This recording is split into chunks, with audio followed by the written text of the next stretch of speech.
Do you and your family like to buy a lot of gifts for others during the holidays? Many people do.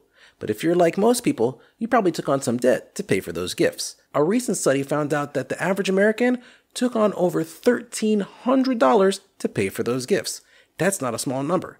And that number only gets bigger as interest accrues. With the simple method that I'm going to tell you today, you'll be able to stay ahead of the game and avoid all that debt. The process is simple. What you need is called a sink fund. That's money that you're going to put aside monthly to be able to pay for those bills when that time comes. This doesn't just work for holiday gifts, it could work for anything. If you knew you had a house payment or a car payment or some big expense that was coming up sometime in the future, you could put away monthly and build that money up in a savings account so you'll be ready when that time comes. Let's say you have 3 months until the time when you're going to need all this money to buy all these gifts, right? And figure out the amount that you know you're on average going to spend, say $1,000 or $1,300 or $20,000, whatever that number is, and you divide that number by 3 because you have 3 months left.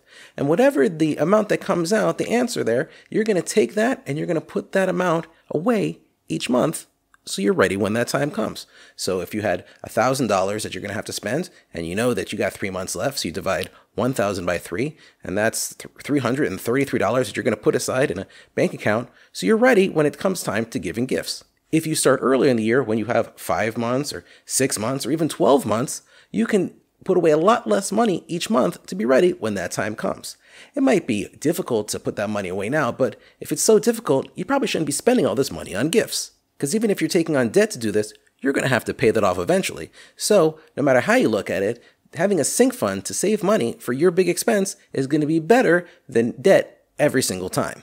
With a little bit of foresight, a little bit of prepping, a little bit of planning, you'll be ahead of the game. So next year, you can put away the money and be ready when the time comes. If there's still a few months before your gift-giving holiday, start putting money away now. And even if it's only part of the money, because you weren't ready for this, you're only part of the money that you could put away, put that money away. Any money that you save now is not going to be spent on debt or the interest expense that comes along with that debt. Your gifts are as cheap as possible right now. And like I said, this doesn't just work for gift-giving holidays, it works for any big expense that you know is coming up in the future. It could be a vacation, it could be a family celebration, it could be a big birthday or retirement party, whatever you know is going to be a big expense that you're going to have in the future, start putting away now, monthly. That way, the burden is as light and as simple as possible. The sooner you start, the easier it's going to be, and the less money you have to put away in order to reach the amount that you need when the time comes. When you've got a sink fund, you'll be able to have all those smiles from giving those gifts without the headaches of all the credit card bills. Check out this video on compound interest to be able to see exactly how powerful compound interest is and how you want it working for you and not against you. I'm Nadav Reese, a financially savvy parent that you always wish you had.